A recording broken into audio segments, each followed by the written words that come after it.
ओम शांति।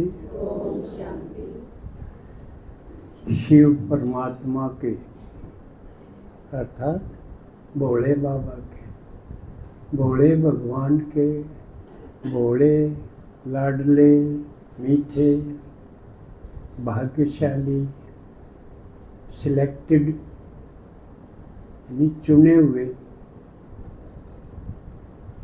देवता बनने वाले बच्चों का, जिन्होंने गर्मी के मौसम में अपना घर परिवार छोड़ के आराम और कुछ न कुछ काम छोड़ के हिम्मत का कदम उठाया है, तो शिव भगवान कदम में कितना देता है? कदम। और इतनी कमाई किसी की नहीं हो सकती, ना भूतो न भविष्यति, ना हुई ना हो सकती। तो आप बच्चों का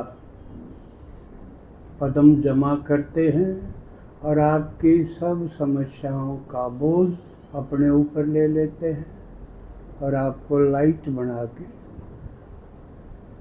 पलकों पर बिठा के घर ले जाने का वायदा करते हैं। तो आज एक और दिन हमने मिल गया संगम युग का, जो हीरे जैसा युग है। सारे कल्प में ऐसा और कोई युग नहीं, बाकी सोना चांदी तांबा लोहे के हैं।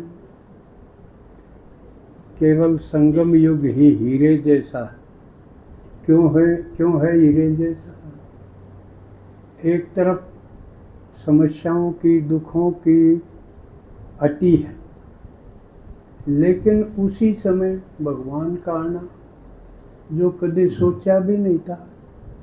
अब यूं हम मिलेंगे, यूं हम पढ़ेंगे भगवान से, सोचा था कभी सपने में भी?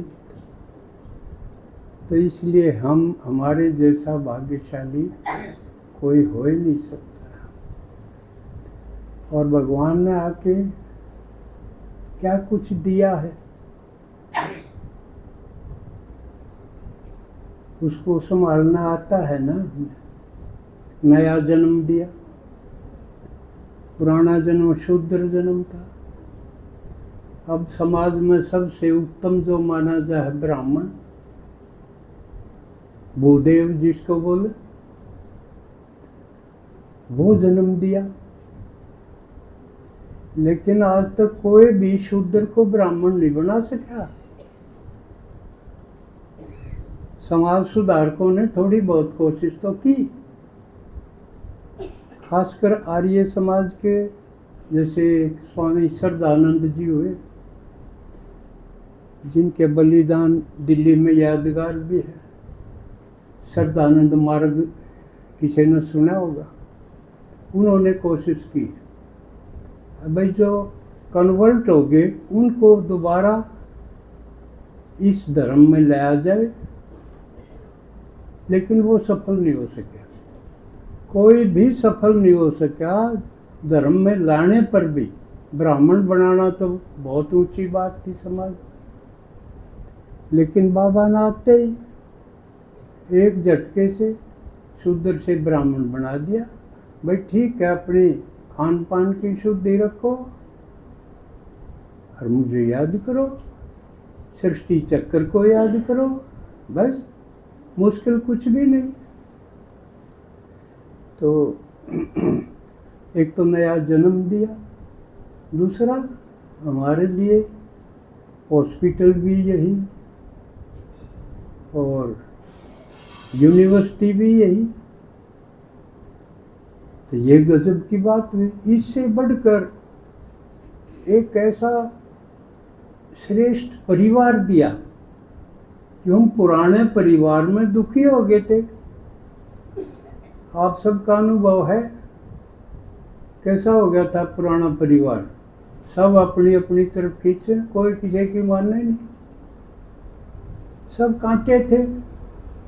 कहने को तो अपने हैं, लेकिन वचन से कर्म से एक दो को चुभते थे।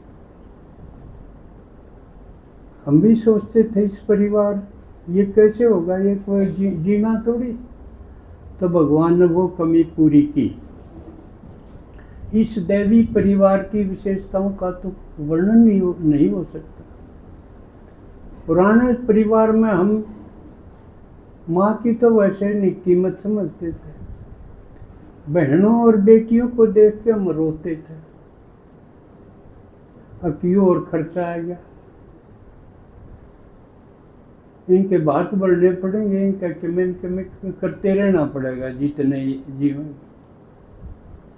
लेकिन भगवान ने ऐसी बेटियां, ऐसी बहनें, ऐसी माताएं दी हैं जो पूजा होगी जिनकी, और जिनको देखकर, जिनको मिलकर हम गर्व करते हैं कि ऐसी बहनें तो कितनी हो जाओ। ना कोई चिंता की कोई बात, नहीं तो पुरानी दुनिया में बाण बेटियां की चिंता कितनी थी। पटन भी नहीं भेज सकते थे जब तक घर ना आने वापस, तो कर्जा क्यों कर रहा था इन्होंने। लेकिन अब हम गर्व करते हैं कि हमारी बहनें गई हैं तो सेवा करके दुनिया को हिस्सा बदल के आएंगी। ये गर्व है। खतरे की तो कोई बात ही नहीं, चिंता की तो कोई बात ही नहीं, तो गर्व करने की बात है। तो आज हम ऐसी ही अपनी बहनों की स्वागत करते हैं, एप्रिसिएशन करते हैं कि जिन्होंने अपना जीवन से ज़्यादा कीमती तो हमारे पास कुछ होता ही नहीं, तो इस मार्ग को चुना है, परमात्मा के मार्ग को चुना है, उसके सहयोगी बनने का मार्ग चुना है इस विश्व परिवर्तन के कार्य में। तो अपनी एक ज्योत्सना बहन है और एक आरती बहन है, तो इन्होंने आज आके हमें गौरवान्वित किया है, सम्मानित महसूस करते हैं हम इनके आने से। एक और बात हंसी की याद आई मेरे, इस गांव में या आसपास के गांव में हम गुड़गांव में जाया करते, बच्चों के बाल तराण या उड़द धोख मारने खातिर देवियाँ की। गुड़गांव वाली देवी मशहूर है ना, लेकिन आज गुड़गांव वाली देवी अपने आ गई। देखो ना, भगवान भी आ गया अपने दौर, मम्मा भी आई और गुड़गांव वाली देवी भी आ गई। तो ये और भी खुशी की बात हुई ना।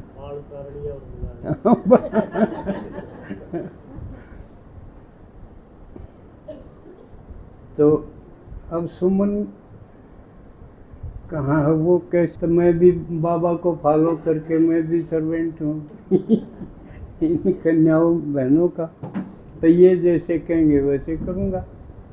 तो आधा घंटा में हुक्म होया है कि आपको मैं सुनाऊँ, बाबा की बातें सुनाते हैं। आज एक विशेष दिन है।